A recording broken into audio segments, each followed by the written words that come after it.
Africaines, Africains, amis européens, asiatiques, américains, vous qui êtes dans les îles de l'océan Atlantique et de l'océan Indien, ce 16 septembre 2023 est une journée bénie. Aujourd'hui même, les présidents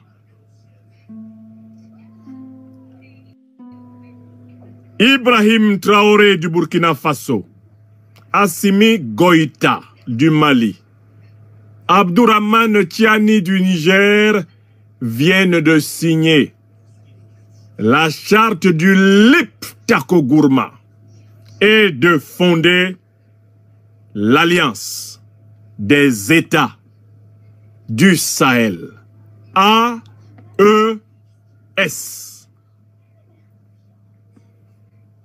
Une journée aussi savoureuse, aussi délicieuse sur le plan politique est difficile à enjamber.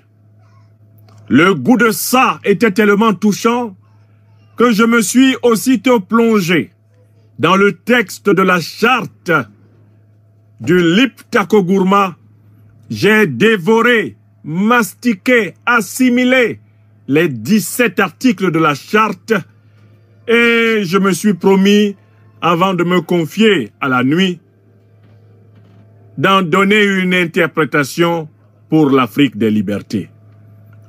Et voilà pourquoi je me présente ce soir devant vous, rempli de reconnaissance pour nos ancêtres, rempli de reconnaissance pour le tout-puissant maître de nos vies, l'être des êtres, l'absolu, l'englobant, comme le dirait Karl Jaspers. L'ancien des jours qui veut que vous et moi soyons vivants lorsque l'Afrique reprend le chemin de la pleine dignité, de la pleine souveraineté, de la pleine prospérité. Pour ceux qui suivent souvent les œuvres de votre serviteur, voici plusieurs mois, plusieurs années que je n'ai eu de cesse d'appeler à la création en lieu et place de la CEDEAO et de la CEMAC en Afrique de l'Ouest et en Afrique centrale, d'une véritable organisation des peuples ouest-africains que j'appelais OPOA et d'une véritable organisation des peuples d'Afrique centrale que j'appelais OPAC. J'ai toujours dit que peu importe le nom que les dirigeants africains et les peuples africains donneraient à ces deux organisations, il faudrait qu'elles soient bâties sur des bases anticoloniales, anti-néocoloniales, anti-impérialistes, panafricanistes et enracinées dans la compréhension profonde de la tradition africaine.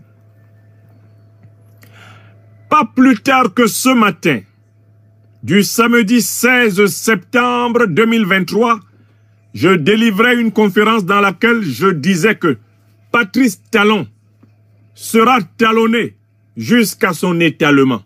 J'ai dit que ceux qui veulent attaquer le Niger doivent s'attendre à combattre le Niger, le Burkina, le Mali, mais également la Fédération de Russie.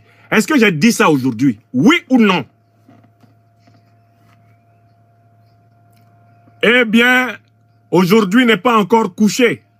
Il est 22h40 en France. Ce que je vous ai dit le matin s'est accompli dans l'après-midi.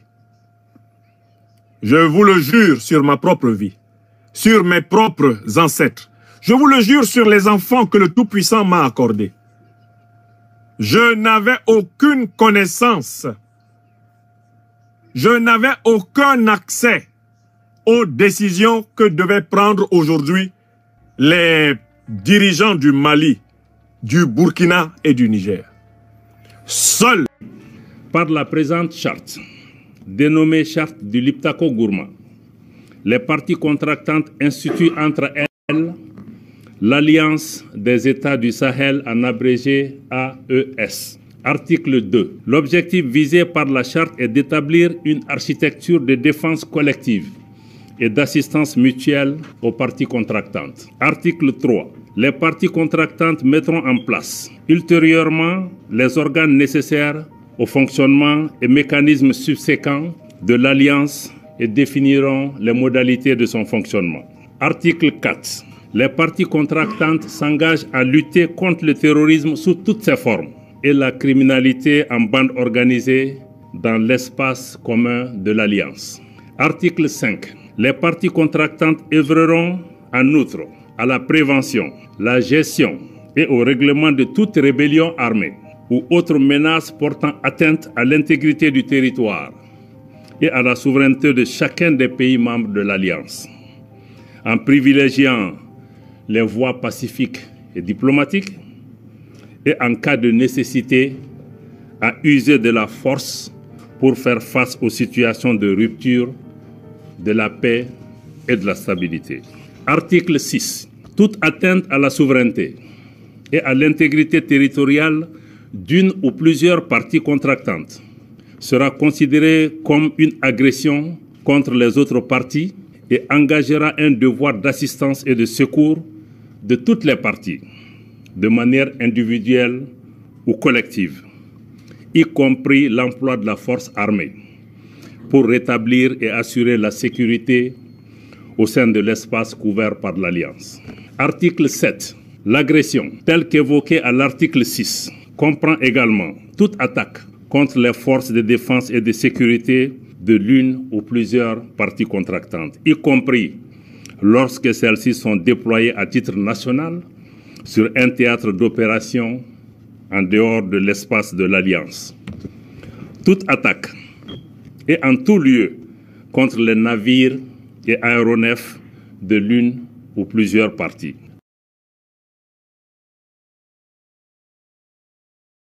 Viennent de récupérer la plume et de rédiger désormais leur histoire. Car, vous allez le voir,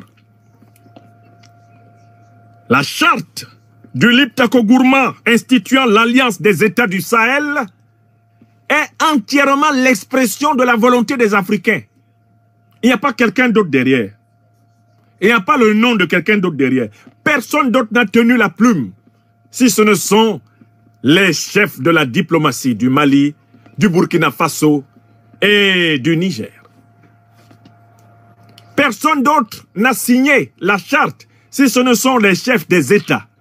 Eh bien, du Burkina Faso, le président Ibrahim Traoré, du Mali, le président Assimi Goïta, du Niger, le président Abdourahmane Tiani. Et personne d'autre n'a publié la charte et personne ne la connaît mieux que ceux qui l'ont publiée. Les représentants des trois peuples unis du Liptako Gourma.